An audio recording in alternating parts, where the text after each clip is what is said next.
In the heart of the great green jungle, where sunlight danced through emerald leaves and the sounds of chirping birds and rustling trees filled the air, all the animals lived together under an ancient tradition.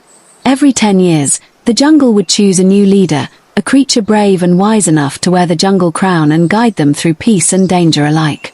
The crown was not made of gold or jewels, but of woven vines, rare feathers, and stones blessed by the oldest spirits of the jungle. It represented more than rule, it stood for trust, wisdom, and service. It was a bright morning when the wise owl, perched atop the tallest baobab tree, flapped his great wings and called for the animals to gather. His voice, deep and ancient, echoed across the jungle. The time has come. The jungle crown must find its next bearer. Let the trials begin. From all corners of the jungle, animals of every shape and size came running, swinging, flying, and crawling to the central clearing. There stood Leo, the mighty lion, his golden mane gleaming in the sunlight. He roared, sending tremors through the trees. I am the strongest. No beast can match my power. I should be king.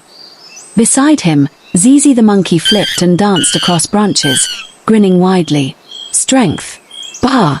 It's brains that matter. I'm the cleverest of all. I solve puzzles in my sleep. The crown belongs to me. Among the crowd, half hidden behind a fern, was Togo the tortoise. His shell was dull with age, scratched by time and trials. He moved slowly, with a thoughtful pace. He had no loud roar, no clever tricks, and certainly no desire for glory. But in his small eyes was a quiet light, the kind that watches more than it speaks. Togo had never dreamed of leading. He lived simply, helping birds mend their wings, guiding ants across wide rivers, and listening to the whispers of trees. That morning, his dear friend Myra the elephant lowered her long trunk and nudged him gently. You should try, Togo. You have something the others don't. A true heart. Togo looked up at her, unsure. The idea of competing felt strange. But the owl's words had stirred something in him. Slowly, he nodded. The first trial was a race along the river path. The course twisted through tall grass, over thorny roots, and across a rocky stream. The animals gathered around, buzzing with excitement. Zizi leapt into action the moment the owl signaled the start, swinging from vine to vine, giggling with each acrobatic flip. Leo charged behind, his great paws pounding the earth like thunder. Togo, far behind, walked with steady patience. Laughter followed him like a breeze. Halfway through the course, a small cry reached Togo's ears. Near the stream, a baby bird had fallen from its nest into a thorny bush. Zizi and Leo were already ahead, focused only on the finish. But Togo stopped. Carefully, he approached the bush. Using his strong legs, he pushed away the thorns, then lifted the bird gently onto his shell. Slowly, he climbed to a low branch and nestled it safely into its nest. The mother bird chirped gratefully. By the time Togo reached the finish line, the crowd had already cheered for the others. Some snickered. Others shook their heads. But the wise owl watched in silence, his golden eyes thoughtful. The second trial came at dusk. The puzzle tree rose in the center of the jungle, its branches twisted into spirals and knots. From each branch hung riddles, puzzles, and questions left by jungle elders long past. Zizi clapped with joy and jumped right in, shouting answers, showing off tricks, solving riddles in seconds. Leo, frustrated, snarled and tried to break a branch to see the next question. Togo, once again, sat at the base of the tree.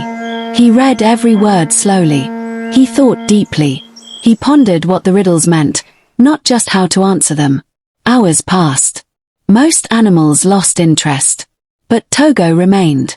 At the final puzzle, he noticed a young rabbit sitting nearby, its nose twitching nervously. Togo invited the rabbit to solve it with him. Together, they found the answer.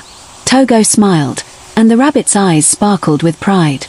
Night fell. A warm wind stirred the trees. Somewhere deep in the jungle, a new sound began to rise. A faint crackle. A flicker of red. Fire. It spread like a beast with burning claws, devouring leaves and trees in its path. Animals shrieked and scattered. Smoke curled across the sky. Panic broke loose. Leo growled orders but ran to the river. Zizi disappeared into the treetops. Only Togo stood still. His eyes scanned the horizon. He saw flames licking the edges of the glade where the young and old were hiding. He saw fear frozen in the faces of small creatures with no one to guide them. "Myra," he called calmly. "We need water. We'll dig a trench." The elephant nodded.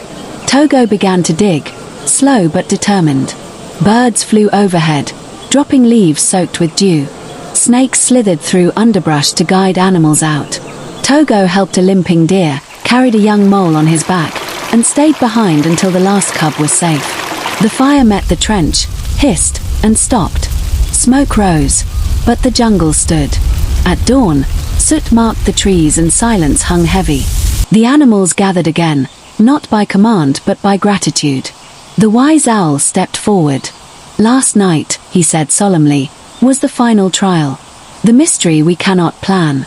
In danger, a leader is revealed. One who does not run. One who sees others before himself." Leo bowed his head. Zizi looked away. Myra stepped forward, tears in her wise eyes. "Togo saved us all."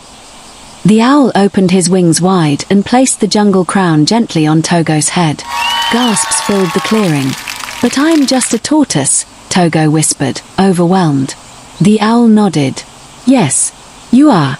And that is why you are king. You are humble. You are kind. And you are brave.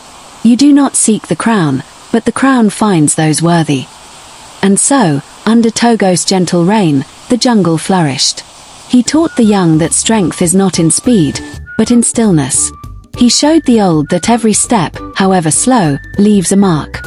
And each evening, Togo climbed to the tallest hill, watching the jungle he loved, knowing deep in his shell that the truest leaders are the quiet ones, the kind ones, the brave ones, the ones who care.